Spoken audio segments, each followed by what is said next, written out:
Thank you for clicking It's Starting Now. Peggy 16.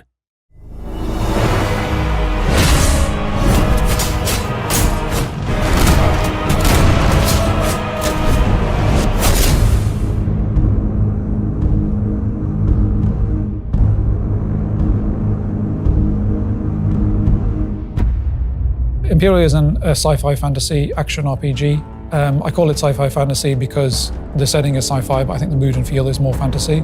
You are a mercenary and you've come to this unexplored planet. There is this huge monolith in the center, and there's been an expedition that's already tried to figure out what's going on, but they have so far not got very far with it.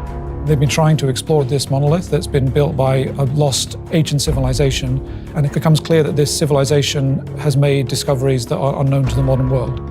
Players can choose a weapon at the start of the game, but they're not locked into that. They can change once they pick up a new weapon, and they can experiment with different play styles.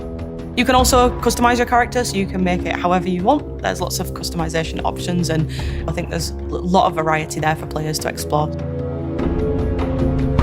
And then beyond just the visual customization of your actual physical appearance, you can customize it with armor sets, and we have dozens of different visual assets for those as well.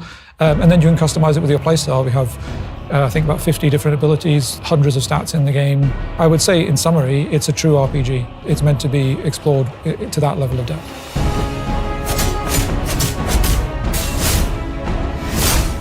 The combat revolves around 3 different weapon archetypes.